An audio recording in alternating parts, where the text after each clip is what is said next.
Olá! Hoje a gente vai mergulhar a fundo numa das questões mais antigas e ao mesmo tempo mais atuais da humanidade, a ética. E olha, esquece aquela ideia de que isso é papo de filósofo. Isso aqui faz parte do nosso dia a dia, de todo mundo. Pois é. Essa é a pergunta de US$ 1 milhão, né? Como é que a gente decide o que é certo e o que é errado? Desde as pequenas escolhas até aqueles dilemas gigantes. Qual é a nossa bússola moral? É exatamente isso que vamos explorar hoje. Um tipo de mapa para entender os principais caminhos do pensamento ético.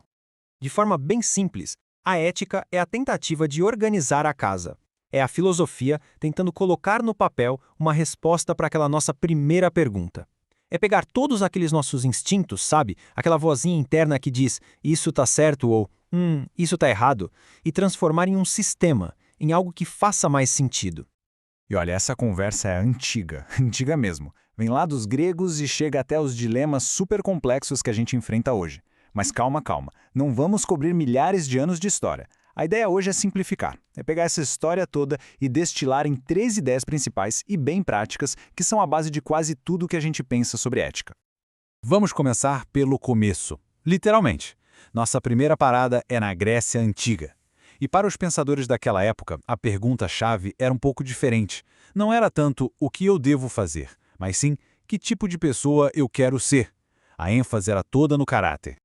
Para um cara como Aristóteles, por exemplo, ética não era um livro de regras. Era mais como treinar um músculo, uma prática diária. O grande objetivo era atingir a tal da eudaimonia, uma palavra chique para falar de uma vida plena, de florescimento, sabe? Uma vida bem vivida. E o caminho para isso? Se tornar uma pessoa virtuosa. O ponto fraco dessa abordagem, segundo os críticos, é que ela nem sempre dá uma resposta clara para dilemas do tipo faço A ou B. E a maneira como Aristóteles definia a virtude é simplesmente genial.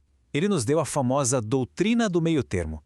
A ideia é que a virtude nunca está nos extremos. Ela é sempre um equilíbrio, um caminho do meio.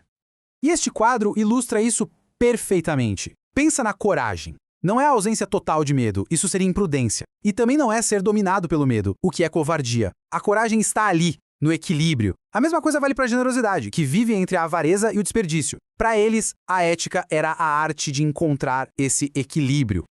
Agora, vamos dar um salto no tempo, direto para o iluminismo. E aqui, o jogo vira completamente. A pergunta muda de quem devo ser para um direto e reto o que devo fazer. O foco agora sai do caráter da pessoa e vai para a ação em si.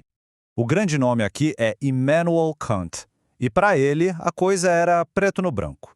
Certas ações são certas e outras são erradas. Ponto final. As consequências não importam. O que vale é nosso dever de seguir regras morais universais. O problema, claro, é que essa rigidez toda pode ignorar o contexto, né? Onde às vezes quebrar uma regra poderia gerar um bem maior. Ok, mas como a gente sabe quais são essas regras universais? Bem, Kant criou uma ferramenta para isso. Tem um nome meio intimidador, o imperativo categórico. Mas calma, é basicamente um teste para a gente saber se uma ação é moralmente aceitável.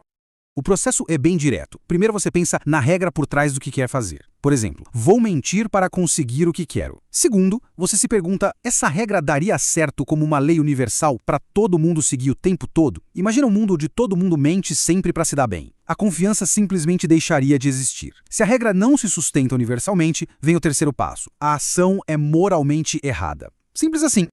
E isso nos leva à nossa terceira e última grande estrutura. Se para o Kant as consequências não importavam, para os utilitaristas, bom, as consequências são a única coisa que importa. Filósofos como John Stuart Mill defendiam que a moralidade é, no fundo, um cálculo. Uma ação é boa se ela produzir a maior quantidade de felicidade para o maior número de pessoas. O perigo aqui, que os críticos sempre apontam aqui, a felicidade da maioria poderia ser usada para justificar o sacrifício dos direitos de uma minoria. E tudo se resume a este princípio. A tomada de decisão ética vira quase uma conta matemática. Qual opção, no fim das contas, vai criar um mundo com mais bem-estar e menos sofrimento? Este gráfico simples mostra como o pensamento funciona na prática. Se a ação A gera 5 unidades de felicidade e a ação B gera 10, para o utilitarista, a escolha moralmente correta é óbvia. A ação B é uma abordagem muito direta. Então, aqui está o resumo da ópera. 3 lentes diferentes para olhar o mesmo problema. A ética da virtude foca em quem age. A deontologia foca na ação em si. e o utilitarismo foca no resultado. Todas são ferramentas valiosíssimas na nossa caixa de ferramentas ética. Tá, mas por que tudo isso importa hoje? Porque essas ideias de séculos atrás são incrivelmente relevantes para os desafios super complexos que a gente enfrenta agora mesmo.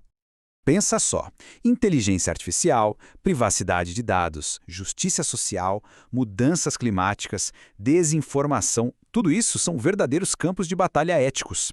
E aquelas estruturas que a gente viu, elas nos dão a linguagem e as ferramentas para debater esses assuntos de um jeito mais claro e produtivo.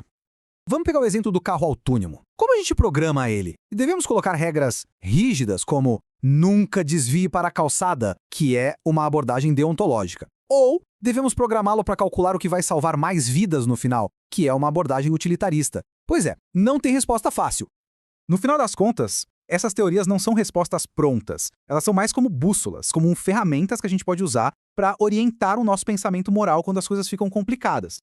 O objetivo desta análise não foi dizer o que é certo ou errado, foi oferecer modelos mentais, uma forma de analisar um problema pelo ângulo do caráter, pelo ângulo do dever e pelo ângulo das consequências, e, a partir daí, tomar uma decisão mais refletida, mais consciente. E para fechar, fica essa pergunta. Quando uma decisão difícil bate à porta, o que pesa mais? O caráter? O dever? As consequências? Além de que se usa para examinar a situação, pode revelar muito sobre a bússola moral que nos guia. Fica a reflexão?